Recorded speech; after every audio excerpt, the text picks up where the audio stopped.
So mga tol, bukas na po magaganap ang bakbakan sa pagitan ni Brandon Figueroa versus Nick Bull, kung saan nakataya po dyan ang WBA Featherweight World title ni Nick Bull. Sa kakatapos lang po ng kanilang weigh-in kaninang madaling araw, tumimbang po itong si Brandon Figueroa ng 125.14 pounds. Habang tumimbang naman po itong si Nick Bull ng 125.11 pounds dahil kapwa nila nakuha ang weight limit sa 126 pounds or featherweight division.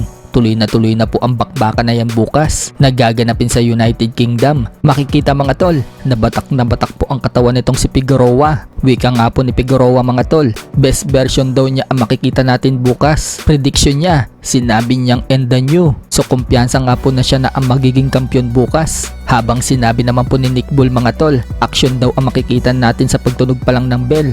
Lumalabas na liyamado si Nick Bull habang underdog naman si Figueroa. Sa kabilang banda naman mga tol, Mark Magnifico Magsayo bumagsak po sa ranking sa WBC Super Featherweight. Sa latest update po ng ranking sa WBC mga tol, ang dating number 1 contender na si Magsayo na-drop na po sa number 3 rank sa WBC Super Featherweight at ang pumalit na po ngayon sa pwesto ni Magsayo ay itong si Michael Magnesi, habang umangat naman po sa rank number 2 itong si Raymond Ford. So sa mga nagtataka mga tol, bakit biglang bumagsak sa ranking si Magsayo sa Super Featherweight? Dahil sa aakit na ng lightweight division si Magsayo. Kinumpirma nga din po kagabi ng presidente ng WBC na si Mauricio Sulaiman na nakareceive umano sila ng confirmation na aakit na si Magsayo sa lightweight division. Kaya kinansel na po nila ang final elimination bout sa pagitan ni Magsayo versus Michael Magnesi na inutos nila. At dahil si Michael Magnesi na po ang number 1 contender at number 2 contender naman itong si Raymond Ford, malamang sa malamang Magnesi versus Raymond Ford na yan. At sila na ang maglaban sa final elimination sa WBC Super Featherweight, habang si Magsayo dahil aakit na siya ng lightweight division.